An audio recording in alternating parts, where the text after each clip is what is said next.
우리 같이 한번 인사할까요? 반갑습니다. 고맙습니다. 그리스도 완전 충만 일체연의 감사. 날씨가 매우 더워졌습니다. 그지요? 갑자기 확 더워진 것 같아요. 그런데도 불구하고 말씀을 사모해서 여기 모인 귀한 주님의 일 사역자들에게 또 종들에게 하나님의 은총이 늘 함께 하시기를 진심으로 기원합니다. 오늘은 전도서인데요, 전도서는 설교자 또는 총회 인도자라는 말로도 대체할 수 있는 그런 것입니다.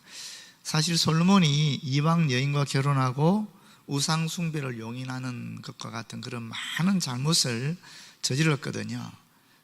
그런데 나이 많이 들어서 쓴 이 전도서에는 솔로몬이 자신의 이름을 명시적으로 밝히지 않았습니다. 아가스나 잠언 같은 경우는 정확하게 자기 이름 솔로몬을 밝혔음에도 불구하고 이 전도서에는 자기 이름을 밝히지 않았습니다. 그 이유가 어디 있을까?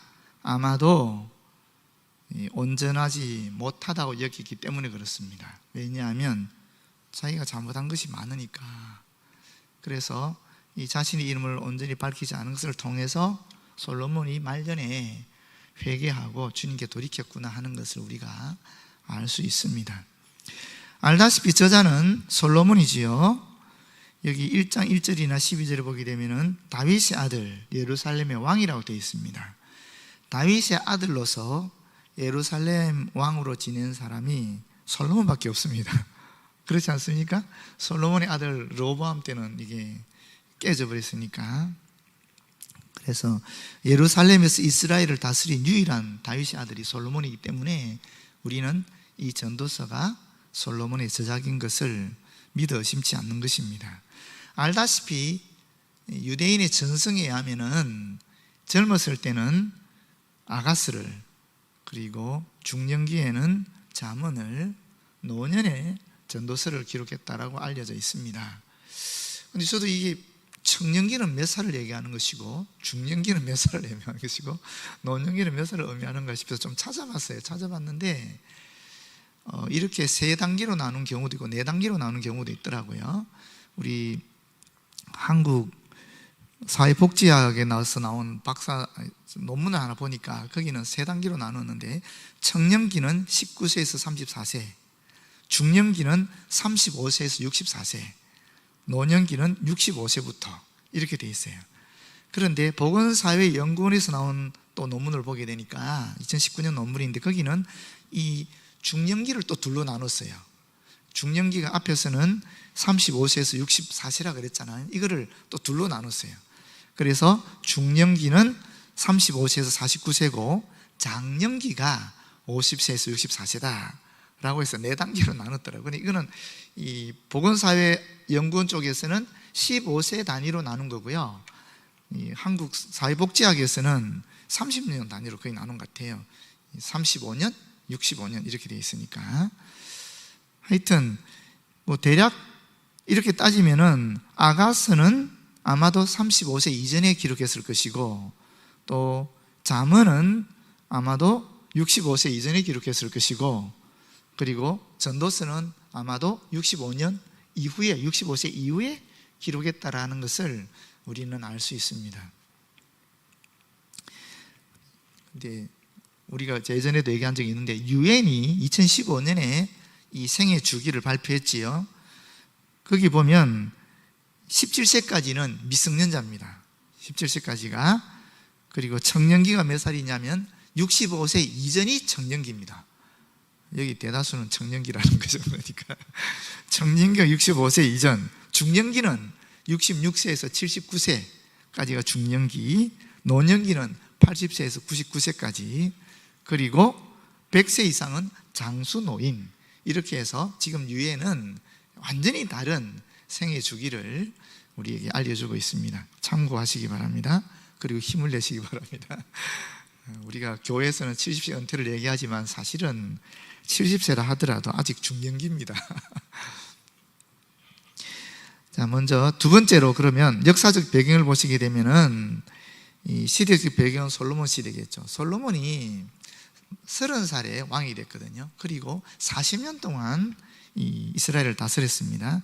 그것이 주전 970년에서 930년까지입니다. 이때를 시대적 배경을 하고 있고, 기록 연대는 언젠가 솔로몬의 통치 말기인 65세 이후, 하여튼 통치 말기라 그러면은 935년경일 것이다, 이렇게 추측합니다. 65세 이후가 되는 것이죠. 지리적 배경은 이스라엘 통치와 권위의 보좌였던 예루살렘이 지리적 배경이 되겠습니다. 그러면 전도서의 주제는 뭐냐? 주제는 우리가 대부분 1장 1절부터 나오잖아요. 전도자가 가로되 헛되고 헛되니 모든 것이 헛되도다. 우리 장로의 신학대학원 입학시험에 이 문제가 나왔어요. 전도서 1장에 1절인가 2절인가요? 거기에 2절이죠. 거기에 헛되도다가 몇 번 나오는가? 옛날 입학시험 문제였어요. 5번입니다. 근데 12장에는 또 5번이 아니에요. 3번인가 4번 나와요. 그래서 또 조금 다르기 때문에 그 시험 문제가 나온 기억도 납니다만은, 하여튼 여기 보게 되면 주제가 정확하게 명시되어 있지요. 주제가 뭐라고요? 헛되입니다. 인생의 허무에 대한 얘기하고 있다라고 얘기합니다. 근데 또 학자들이 말하기를 전도서는 결코 인생의 허무에 대해서 얘기한 것이 아니다, 하나님의 절대 주권 또는 하나님을 경외하는 것이 주제다라고도 얘기합니다. 그런데 이것이 인생의 허무와 하나님의 경외라는 것은 사실은 연결되어 있는 것입니다. 그 부분이 전도서의 주제라고 볼 수 있겠죠. 인생의 허무와 하나님의 경외, 이렇게 볼 수 있겠습니다. 1장 2절에 보면 앞에서 말씀드렸지만은 전도자가 이르되 헛되고 헛되며 헛되고 헛되니 모든 것이 헛되도다라고 얘기했고요. 바로 3절에는 뭐라고 얘기하냐면 해 아래에서 수고하는 모든 수고가 사람에게 무엇이 유익한가? 우리가 애쓰는 모든 것이 다 허무하다 하는 얘기를 바로 이렇게 하고 있습니다. 헛되다 하는 말이 전도서에 몇 번 나오는가? 어떤 분은 37번, 어떤 분은 38번이라고 얘기하는데, 이것은 구약에서 나오는 헛되다라는 말에, 그 전체 구약에서 나오는 헛되다는 말에 절반 이상을 차지하는 말이 횟수입니다. 엄청나게 많은 거죠. 그러니까 그만큼 인생이 허무하다는 얘기를, 특별히 해 아래에서 수고하는 인생이 허무하다는 얘기를 우리에게 알려주고 있습니다. 이 부분을 보게 되면 확실히 솔로몬이 사실 모든 영화와 부귀와 명예와 권력을 누린 사람 아니겠으며, 그런데 말년에 지나고 보니까 다 누려본 사람이 하는 말이죠. 헛되다 하는 얘기죠. 그리고 결론적으로는 하나님을 경외하는 것밖에 없다, 삶의 의미라는 것이 자기가 다 해보니까 그렇더라, 이런 얘기입니다. 조금 우리로서는 조금 지는 다 해보고 우리 보고 하지 마라 그러는 거니까 그러긴 하지만, 사실 지혜라는 것이 그렇지 않습니까? 지혜라는 것은 어르신들의 삶의 축적이지요.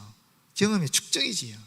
근데 우리가 그것을, 어르신들의 경험을 내가 받아들이면 지혜로운 삶을 살아가는 것이고, 나는 아무리 어른들이 그런 경험을 했더라도 나도 한번 살아볼 거야 하면은 어른들이 경험했던 모든 실패나 실수나 시행착오를 딱 겪으면서 또 자기 나름대로 살아가는 것이죠.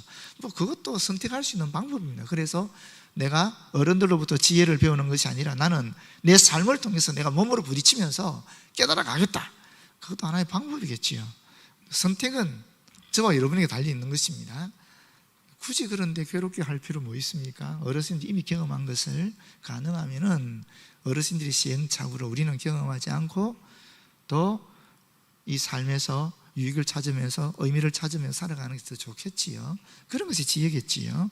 그것을 전도서는 얘기하고 있는 것입니다. 도대체 삶의 목적이 무엇인가를 끊임없이 얘기하는 것입니다. 우리가 정말 궁극적인 목표가 존재하는가? 그게 도대체 무엇인가? 하는 질문을 계속 제기하는 것입니다. 솔로몬이 자신이 누렸던 모든 인생의 쾌락을 열거하면서 정말 이것이 인생의 전부인가 하는 그런 이야기를 하고 있는 것입니다. 그리스도의 예표입니다. 네 번째로, 그리스도의 예표는 무엇인가? 우리가 오늘 본문에서 살펴볼 것인데, 이 영원이라는 말입니다. 3장 11절 상반절을 보게 되면 하나님께서는 우리들 각자에게 영원을 사모하는 마음을 주셨다라고 이야기하고 있습니다. 다시 말하면 이 영원을 사모하는 마음이 채워지지 않으면 인간은 결코 행복할 수 없다라는 것은, 만족할 수 없다라는 것입니다. 그럼 이 영혼을 사모하는 마음이 어떻게 채워지는가? 예수 그리스도를 통해서 채워진다라는 이야기를 하고 있는 것이요. 그래서 이 영혼을 사모하는 마음이 바로 이 예수 그리스도에 대한 예표다라고 볼 수 있는 것입니다. 그리고 12장 11절에 보게 되면은 이런 말씀이 있어요. 지혜자들의 말씀들은 찌르는 채찍들 같고 회중의 스승들의 말씀들은 잘 박힌 목 같으니 다 한 목자가 주신 바니라. 이 한 목자가 누굴 의미하는가? 물론 하나님이시죠. 그러나 우리가 이 한 목자라는 것을 예수 그리스도로 능히 미루어 짐작할 수 있는 것입니다. 그래서 이 한 목자라는 것이 바로 예수 그리스도에 대한 예표다라고 볼 수 있겠습니다. 자, 핵심 구절인데요. 핵심 구절을 먼저 3장 11절에서 15절 말씀부터 살펴보도록 하겠습니다. 3장 11절입니다. 하나님이 모든 것을 지으시되 때를 따라 아름답게 하셨고 또 사람들에게는 영원을 사모하는 마음을 주셨느니라. 그러나 하나님이 하시는 일의 시종을 사람으로 측량할 수 없게 하셨도다. 보십시오. 여기서 때라는 것이 뭐냐? 이건 하나님의 때를 얘기하는 것입니다. 인간의 때가 아닙니다. 하나님의 때입니다. 아름답게 하는 말을 했는데 이 아름답게라는 말은 아름답다라는 뜻과 동시에 가지고 있는 중요한 의미가 있습니다. 그게 뭐냐면은 적합하다 하는 뜻입니다. 다시 말하면 하나님이 행하시는 모든 것은 그것의 때에 적당하다 하는 것이 직역입니다. 인간이 경험하는 모든 일들이 원래는 아름다운 섭리에 의해서 만들어진 것입니다. 이러한 하나님의 섭리를 이해하고 순종할 때에 이 인생의 앞에서 말한 모든 12장 이전까지 말한 모든 인생의 허물을 극복할 수 있는 길이 열린다는 것입니다. 왜 그렇습니까? 하나님께서 천지를 창조하실 때마다 매일 하신 말씀이 있잖아요. 보시기에 좋았더라. 보시기에 좋았더라. 보시기에 좋았더라. 마지막 날 인간을 만드시고 뭐라고 그랬습니까? 보시기에 심히 좋았더라. 하나님 인간을 창조하시고 제일 좋아하셨거든요. 모든 피조세계를 보시고 너무너무 만족하시고 기뻐하시고 즐거워하셨거든요. 그런 피조세계라는 겁니다. 이런 피조세계이기 때문에 하나님의 아름다운 섭리 속에 적합하게 운행되어 있고 있다라는 거예요. 근데 인간이 타락하면서 인간의 본성이 파괴되고 괴로운 고난의 공고한 삶이 우리에게 펼쳐졌다는 것입니다. 그럼에도 불구하고 늘 얘기하는 것이지만 해 아래의 인생은 그렇지만 해 위를 보게 되면 우리는 새로운 인생을 만나게 되는 것이죠. 그래서 해 위를 얘기하는 것이 바로 이 본문 말씀이라고 볼 수 있겠습니다. 사람들에게는 영혼을 사모하는 마음을 주셨다라고 했는데 여기서 사모한다는 말은 추구한다는 뜻이죠. 도달해 보려는 그런 노력들이죠. 영혼에 도달하려고 하는 그런 마음을 하나님이 주셨다는 거예요, 우리에게. 그런데 이것이 하나님의 은총이라는 것입니다. 왜 그렇습니까? 사실 이 본문을, 이 절을 사람들에게는 영혼을 사모함을 주셨다는 것을 직역하면 이런 말입니다. 하나님께서 사람의 마음에 영혼을 심으셨다는 말입니다. 되게 의미 있지 않습니까? 하나님께서 인간을 창조하실 때에 우리 인간에게 영혼을 심어주신 거예요. 하나님께서는 비록 인간을 제한된 시간 안에 살도록 하셨지만은 타락 이후를 얘기하는 겁니다. 그 마음에 영혼에 대해서 생각하고 자신 존재의 시발점과 종국이 어떻게 될지 돌아갈 곳에 대한 그런 의문을 가지도록 하셨다라는 겁니다. 그런 마음을 주셨다라는 것입니다. 한마디로 말하면 뭐겠어요? 이 영혼에 도달하려고 하는 마음, 이걸 한마디로 하면 뭐겠습니까? 영생에 대한 소망이라는 것입니다. 영원한 생명에 대한 소망을 하나님께서 우리에게 심어 놓으셨다는 겁니다. 그래서 이것은 하나님의 축복인 것이죠. 다른 모든 피조물에게 주지 아니한 인간에게만 허락하신 하나님의 축복이 바로 이 영혼이라는 것입니다. 영생에 대한 소망이라는 것입니다. 비록 우리는 시간과 공간, 인간이라는 제약 속에 있지만은, 그렇지만 이 모든 시간, 공간, 인간을 초월하는 하나님의 속성이 영혼인데 그 영혼을 하나님께서 우리의 마음에 심어주셔서 우리가 하나님과 교제할 수 있는 길을 열어놓으셨다는 것입니다. 제한된 존재가 어떻게 초월한 존재와 소통할 수 있겠습니까? 그런데 하나님께서 우리 인간에게는 이 영혼을 아예 창조 때부터 심어놨기 때문에 이 영혼을 통하여, 우리 마음을 통하여 우리는 하나님과 소통할 수 있게 했다라는 겁니다. 다시 말하면 그러면 무슨 뜻이겠습니까? 인간의 진정한 삶의 의미라는 것은, 목적이라는 것은 하나님과의 소통 없이는 이루어질 수 없다라는 것을 전제하고 있는 것입니다. 그러나 하나님이 하시는 일의 시종을 사람으로 측량할 수 없게 하셨도다. 하나님의 무한성과 인간의 유한성에 대한 이 자각이 삶의 허물을 극복할 수 있는 길이다, 단초가 된다는 이야기를 하고 있는 것입니다. 우리가 단편적으로는 하나님의 손길이라든지 하나님의 흔적을 찾을 수 있습니다.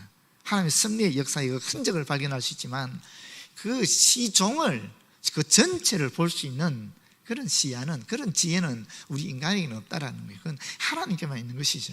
만약에 우리가 하나님의 섭리의 전체를 우리가 파악할 수 있으면 그러면 우리가 신이죠. 그렇지 않겠습니까? 다른 신이 필요 없지요. 우리 스스로가 신이 되는 것이죠. 그런데 인간은 그런 존재가 아니잖아요. 배우면 배울수록, 저는 교회사에 대해서 공부를 조금 했습니다만은 하면 할수록 이게 사실 뭐 학부 때도 배우고 신학대학원에서 MDB 하면서도 배우고 또 신학 석사과정 THM 하면서도 배우고 박사과정도 배우고 논문을 쓰고도 배우고 박사가 되고 나서도 계속 뭐 여러 학교에서 발표하면서 계속 연구하고 하는데 하면 할수록, 공부를 하면 할수록 느끼는 게 있어요. 뭔가 또렷해지는 거예요. 내가 아는 것과 모르는 것이 또렷해지는 거예요.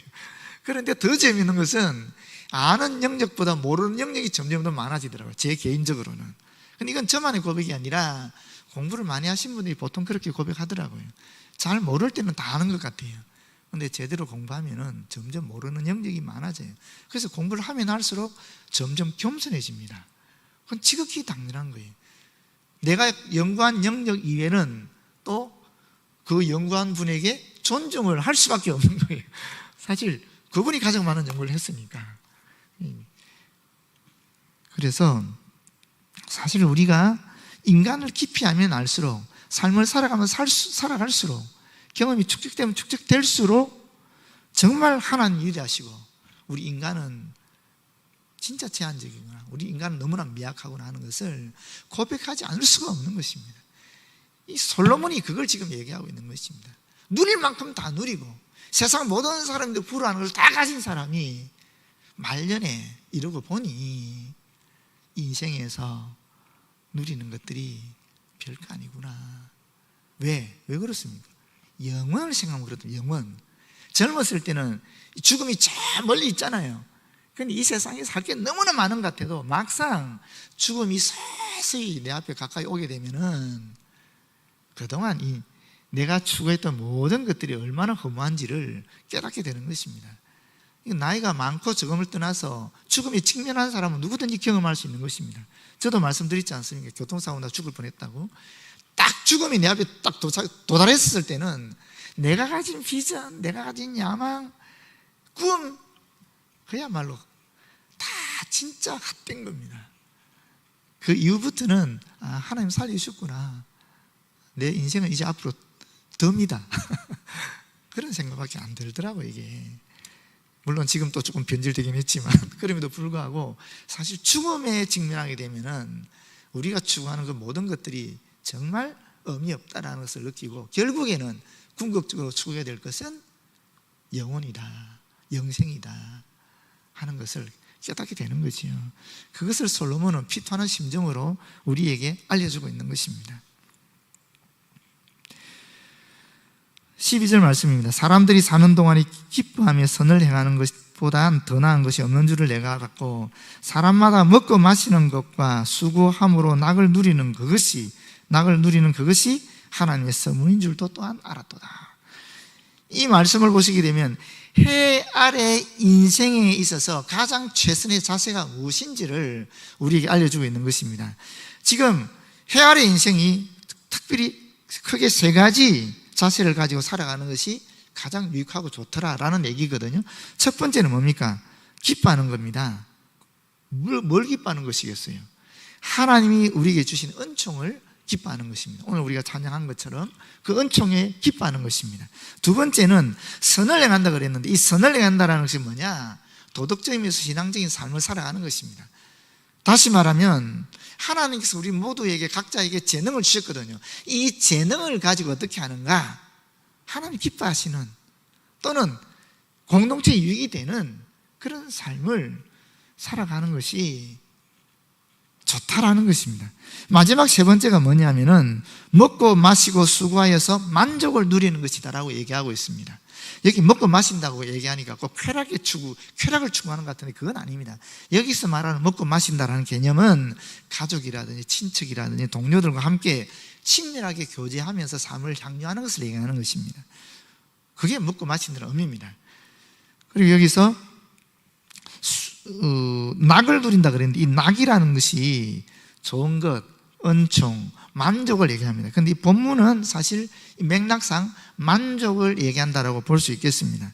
그래서 먹고 마시고 수고하면서 만족을 누리는 것이 사실 하나님의 선물인 줄 알고 이 땅을 살아가는 것이 가장 바람직한 해 아래 인생의 최선의 자세이다 하는 것을 얘기하고 있는 것입니다. 14절, 하나님께서 행하시는 모든 것이 영원히 있을 것이라. 그 위에, 하나님이 하신 그것 위에 더할 수도 없고 그것으로부터 덜할 수도 없나니, 하나님 완전하시기 때문에 그렇습니다. 하나님이 이같이 행하시면 사람들이 그의 앞에서 경외하게 하려 하심인 줄을 내가 알았도다.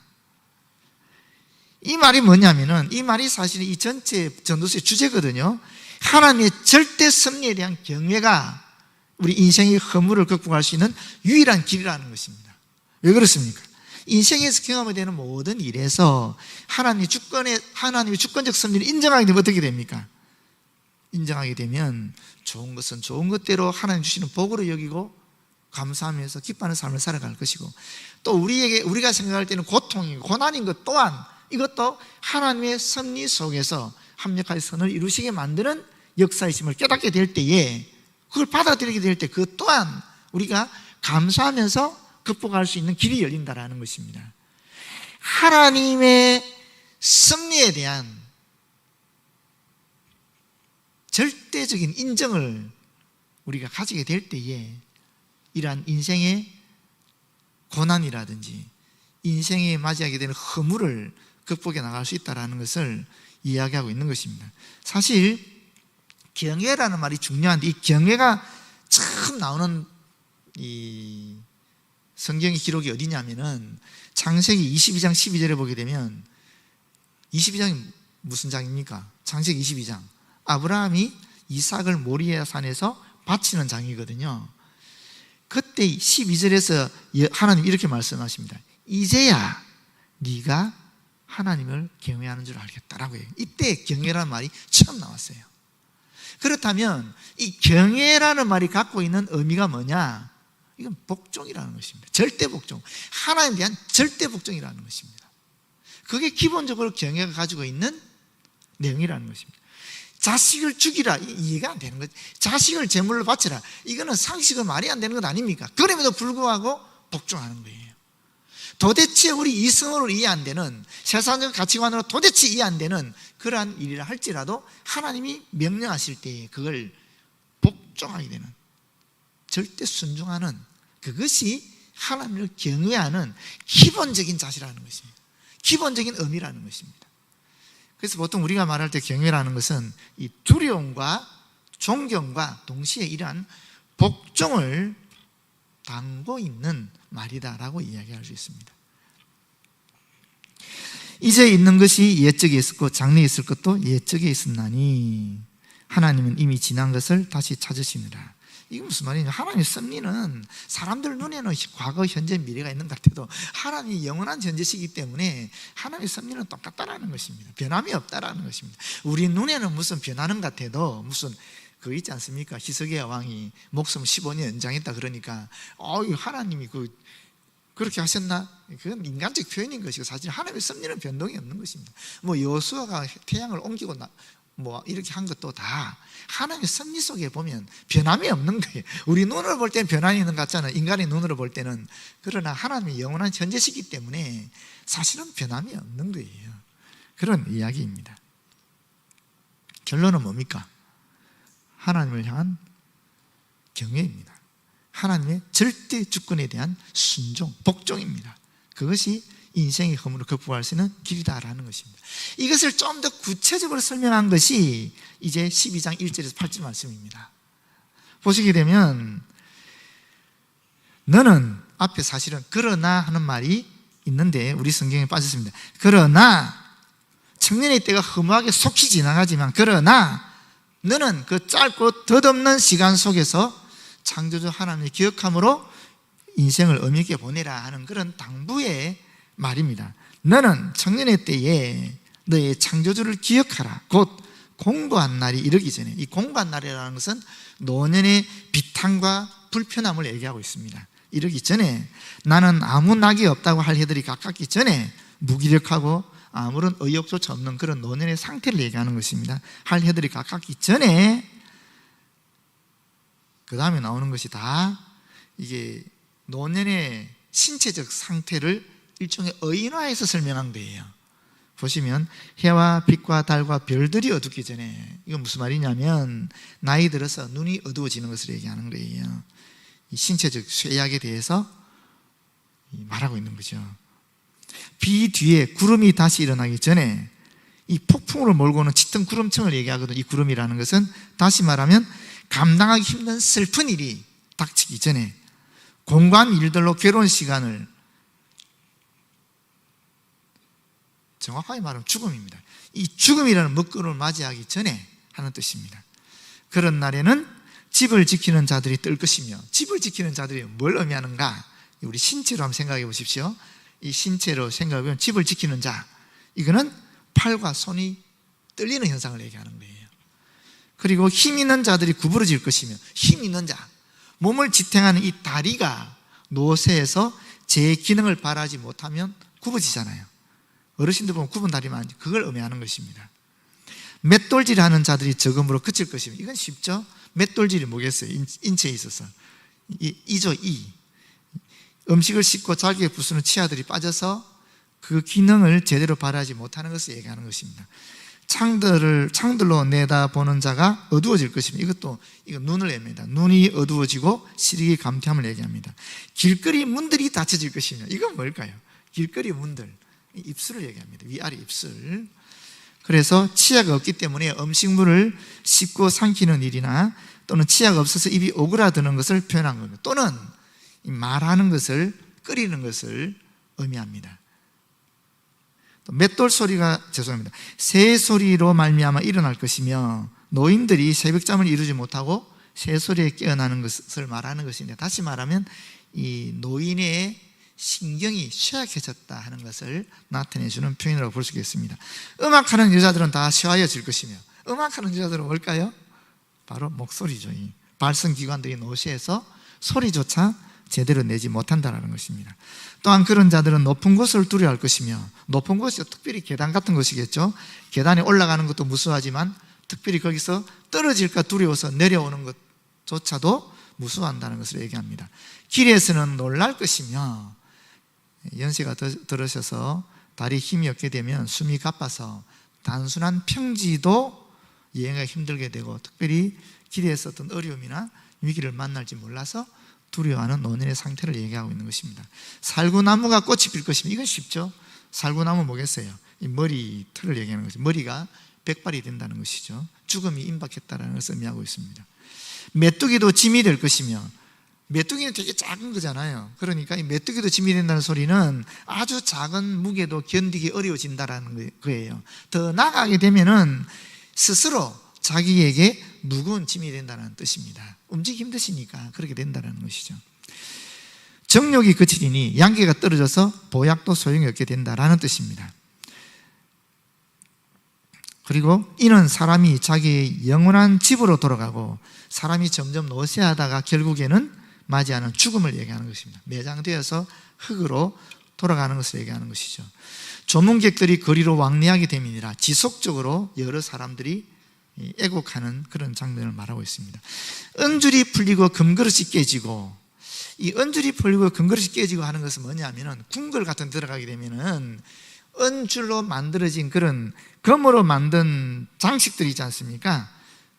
그런 등, 금으로 된 등.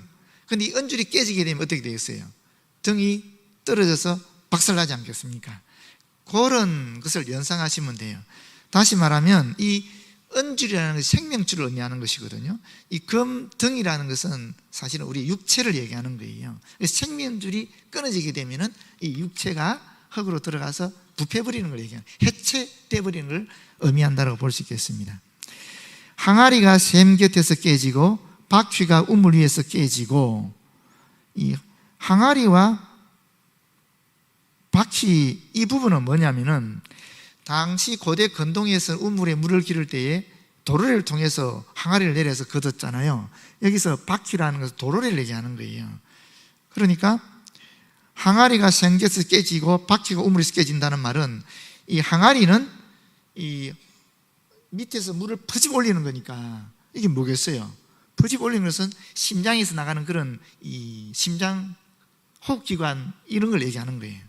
이게 항아리가 깨졌다는 소리는 결국 심장이 멈추어졌다는 것을 얘기하는 것입니다. 바퀴는 사실 사람의 수명을 얘기하는 것이고요. 그리고 여기 또 뭐가 있죠? 끝났나요? 끝났군요. 그리고 흙은 여전히 땅으로 돌아가고 영은 그것을 주신 하나님께로 돌아가기 전에 기억하라. 이것도 참 좋은 말이에요. 앞에 지금 나오는 내용이 뭡니까? 전부 다 어두운 얘기잖아요. 부정적인 얘기잖아요. 다 뭡니까? 결국 인간의 신체는 노쇠하게 되어서 죽을 수밖에 없다라는 거예요. 그러면서 몸은 원래 흙으로 만들어진 것이니까 흙으로 돌아가는데, 여기 희망이 있어요. 그게 뭡니까? 영은 하나님께로 돌아간다라는 거예요. 영이 하나님의 숨이었으니까, 하나님 주신 것이었으니까, 그 하나님 주신 생명이니까 그 생명은 다시 하나님께로 돌아간다라는 거예요. 이게 우리에게 희망이 되는 거예요. 해 아래에서 인생은 결국 노년처럼 쇠약해져서 해체될 수밖에 없지만, 그러나 해 위를 바라보게 되면 이 영은 하나님께 돌아가는 소망이 우리에게 있다라고 이야기하고 있는 것입니다. 이것이 인생의 허물을 극복할 수 있는 유일한 방법이다라는 것이죠. 전도자가 이르되 헛되고 헛되도다. 모든 것이 헛되도다. 이게 세 번밖에 얘기 안 하죠. 해 아래 인생의 허물은 해 위에 하나님과의 관계에서만 반드시 극복될 수 있다라고 지금 이렇게 전도자가 역사를 함에도 불구하고, 지금까지 역사를 했잖아요. 역사를 했음에도 불구하고 여전히 이 세상은 인생의 허무 가운데 허우적거리는 사람들이 많다라는 역설적인 표현입니다. 되게 멋지지 않습니까? 이 한 편이 1장 2절부터 지금 12장 지금 8절에 딱 끝과 마지막이 종결되는 거죠. 똑같이 헛되다 하는 것으로. 결론적으로 말씀드려서 13절 14절이죠. 일의 결국을 다 들었으니 하나님을 경외하고 그의 명령들을 지킬지어다. 왜냐하면 이것이 모든 사람의 본분이다라는 것입니다. 이 본분은 사람의 모든 것이라는 것입니다. 사람이 행하여야 할 의무의 전부라는 것입니다. 삶의 진정한 의미라는 것입니다. 우리 인간의 진정한 의미는 어디 있는가? 하나님을 경외하고 그분의 말씀에 순종하는 것이다 하는 것입니다. 진실로 하나님의 모든 행위와 모든 은밀한 일을 하나님은 선악간에 심판하시리라. 종말론적인 심판이 우리에게 있다라는 것입니다. 인생에서 우리가 이해하지 못할 일들이 많이 일어나지 않습니까? 그러나 결국 하나님의 심판이 있다라는 거예요. 그런 종말론적인 신앙을 가지게 되면 우리가 이 땅에서 일어나는 우리가 이해할 수 없는 불합리, 우리가 이해할 수 없는 그런 것들도 충분히 믿음으로 수용할 수 있는 것이죠. 결국 결론은 하나님을 경외하는 것이 인간의 본분이다. 삶의 의미가 여기 있다. 하나님을 경외하지 않는 인생은 어떻게 되는가? 해 아래 인생으로서 헛된 허물을 살아갈 수밖에 없게 된다. 그 결과는 허무이다 하는 이야기입니다. 전도서 참 재밌지 않습니까? 그렇죠? 굉장히 귀한 진리를 우리에게 가르치고 있는데, 우리가 12장 8절 말씀을 기억하면 좋겠어요. 다 들었음에도 불구하고 그래도 헛되고 헛되도다, 모든 것이 헛되도다, 이렇게 될 수도 있는 거예요.